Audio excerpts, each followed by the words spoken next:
Para quem é novo por aqui, meu nome é Renata, eu tenho uma loja de vestido de festa e todo o conteúdo que eu posto aqui é voltado para tendências, para alguns lançamentos que nós temos na loja. E no ano passado eu abri um pouco para mostrar um pouco, dividir um pouco sobre o meu casamento, sobre a cerimônia, sobre a lua de mel. E sempre tentando abrir um pouquinho a mais, mas esse é um desafio de compartilhar também esse lado pessoal meu. Só que hoje eu tô aqui exatamente para esse motivo, para poder dividir o que aconteceu comigo, não só com o intuito de compartilhar, mas também de receber, de certa forma, um acolhimento e também poder acolher quem estiver passando por algo similar, que não é tão falado. No início de fevereiro, eu recebi, eu descobri a notícia mais maravilhosa da minha vida, que foi o meu teste positivo de gravidez. Na hora que eu recebi, foi um misto de emoções, desde muita alegria, com medo, será que eu vou dar conta? E depois foi só entusiasmo, muita alegria, poder compartilhar com meu marido, compartilhar com a nossa família. E me cuidar, principalmente porque falam-se muito sobre o primeiro trimestre, sobre ser um período que tem maior risco de abortamento espontâneo, então estávamos nos resguardando de certa forma. Chegou a data da primeira ultrassom, a gente fez com 5 semanas, não deu para escutar o coração. Depois marcamos a segunda ultrassom com 6 semanas, ainda não deu para escutar o coração. E ali o meu coração ficou apertado e a médica falou: Renata, não tem por que se preocupar, não é uma garantia que com 6 semanas dá para escutar. Então vamos marcar a próxima para daqui 2 semanas para realmente não ter risco, a gente ter certeza e poder escutar o coraçãozinho do bebê. Até então estava evoluindo, estava tendo evolução ali da projeção da gestação. E até então resolvi confiar, até porque eu não tinha muita escolha. E ok. Enquanto isso, claro que eu fiquei ansiosa. Mas os sintomas, eles me faziam também acreditar que estava tudo bem. Eu tinha muito enjoo, uma fadiga, um sono, uma indisposição. Então, com os sintomas, me dava uma tranquilidade que estava tudo bem. E aí chegou a data da terceira ultrassom. Nisso a gente estava quase chegando em 9 semanas já.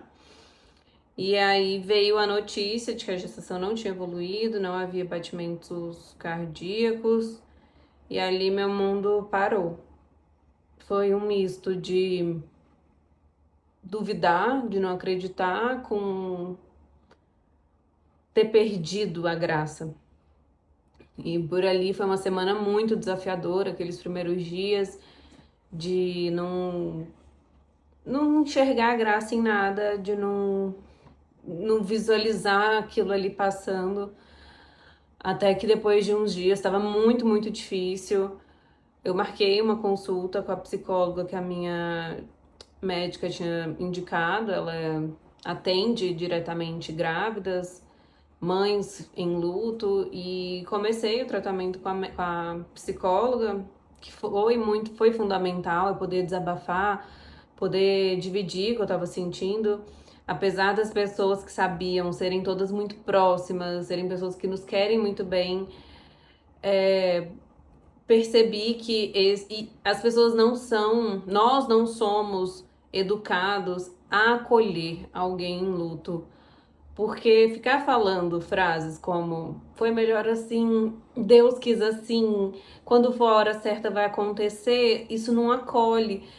E eu vi que isso estava me gerando era o contrário, estava me gerando mais angústia, raiva e não aceitação.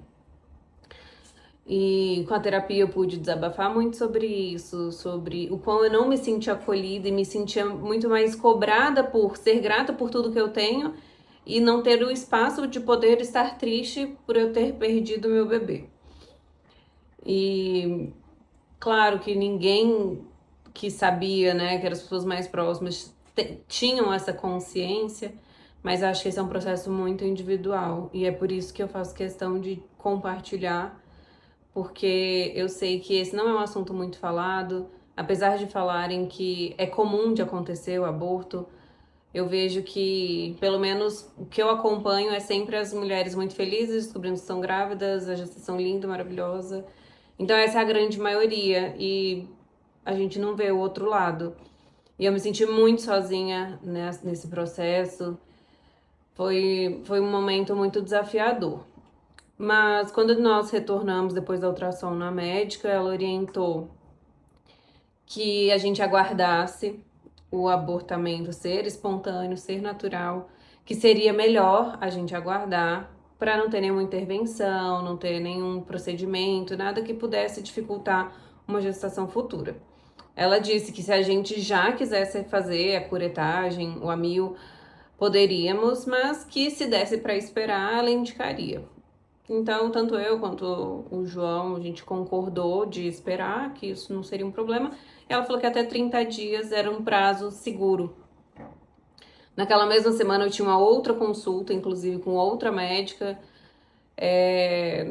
Contei para ela o que aconteceu e ela me disse exatamente a mesma coisa. Aguarda, que é melhor, menos invasivo, melhor para gestação futura. Então, confiei que realmente era o melhor caminho assim. E os dias foram se passando, aquela angústia, aquela falta de vontade das coisas também, né, seguia, não passava. E no 20º dia, eu e o João, a gente tinha com a psicóloga um momento nosso, uma visualização de despedida que seria realmente deixar e se despedir daquela ideia do bebê. Um dos processos da terapia, né, sobre o luto gestacional é tratar o bebê como único e com isso dar um nome a ele. Como a gente não chegou a fazer sexagem fetal, foi pela intuição. A Marcela me perguntou o que eu achava que era, se era menino ou se era menina, e eu tinha em mim muita certeza de que era menina, não só por um desejo, mas realmente eu sentia que era menina. E o nome que a gente daria se fosse menina seria Ana, só Ana. E a partir da terapia a gente começou a chamar o bebê de Ana. Então, quando a gente fez uma oração, era sempre agradecendo pela vinda da Ana, mesmo que passageira e breve. E na visualização de despedida, que foi essa dinâmica que a doutora Marcela fez com a gente, também a mesma coisa. Foi um processo, foi um momento muito emocionante, muito importante. E naquele dia começou o sangramento espontâneo, de forma bem moderada, como era o esperado. E isso foi na terça. Quando chegou quarta, a mesma coisa. Quando chegou quinta, véspera do feriado da Sexta-feira da Paixão, eu tirei a tarde inteira para gravar conteúdos para a loja, gravar conteúdos para os stories, para o YouTube. E eu tava me sentindo bem, tava tudo bem. Eu comecei a gravar às 13 horas.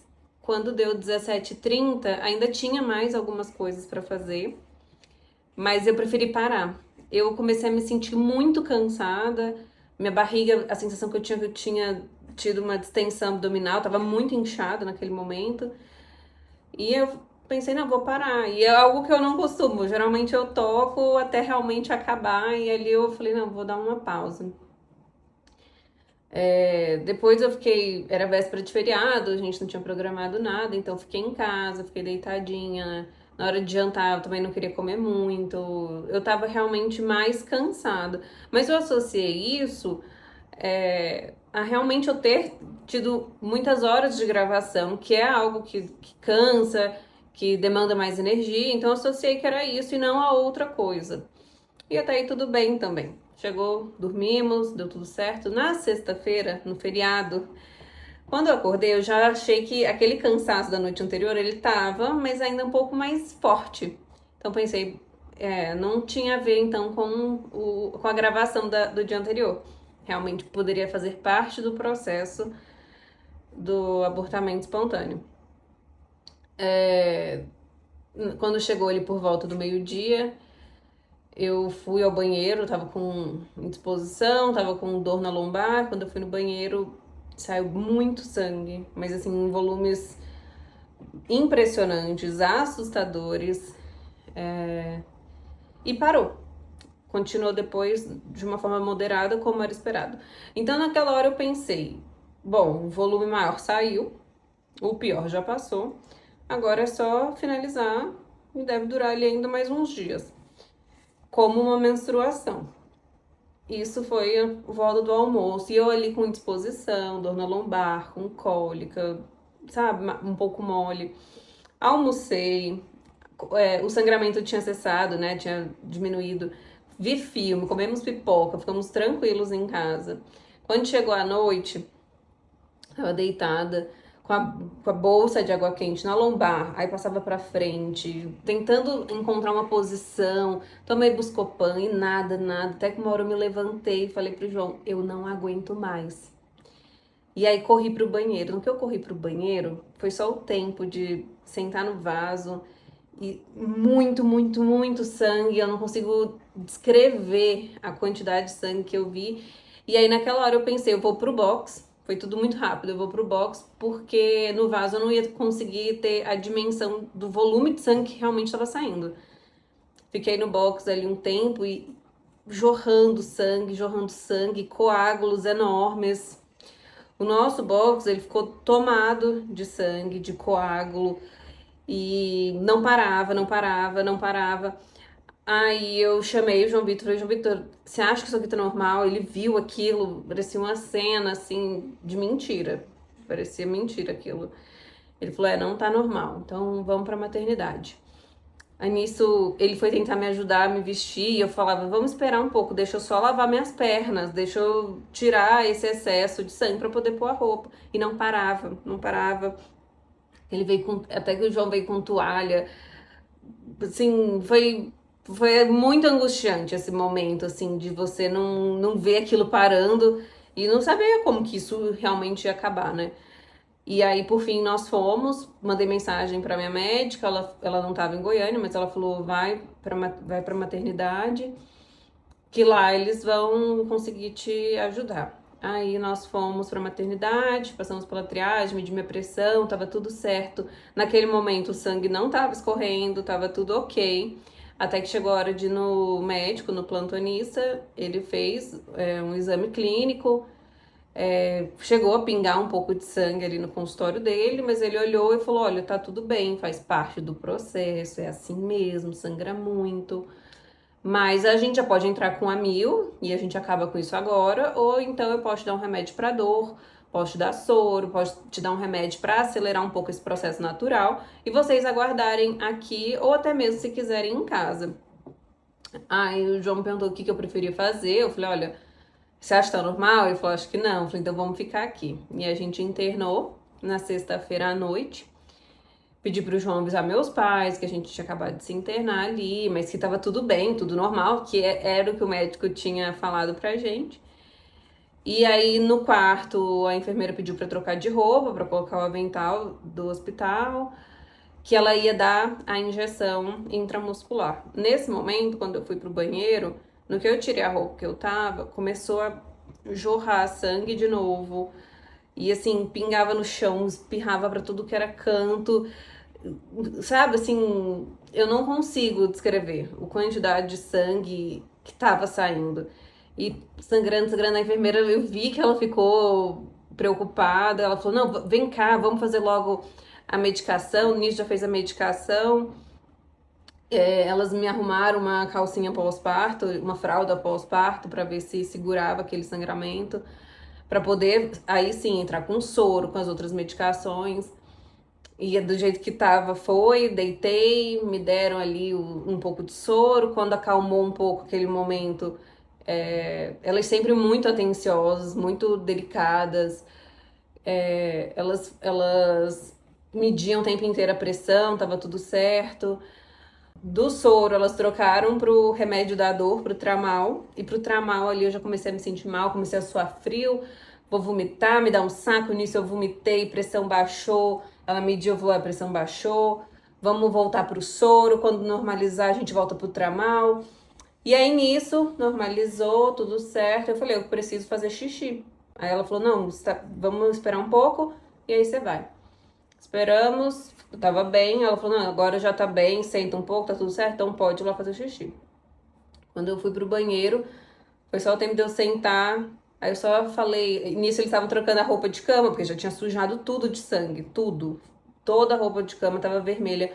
Eu só falei, libera um espaço, porque eu vou desmaiar. Nisso foi só o tempo de eu andar um pouquinho do banheiro até a cama, chegar lá e ela conseguir me segurar e eu não cair no chão. Eu desmaiei. Nisso o João ajudou a colocar de volta na cama e me trocaram ali na própria cama. Foi assim, muito, muito difícil. Foi quando eu despertei, quando eu voltei desse desmaio, mediram minha pressão, tava 6/4, que é baixíssima. Eu via no olhar do João, apesar dele tentar disfarçar, dele tentar ser muito forte, eu via a preocupação dele, eu falava, o que que foi? Conversa comigo. Ele, não, tá tudo bem, tá tudo bem. Mas tava muito preocupante.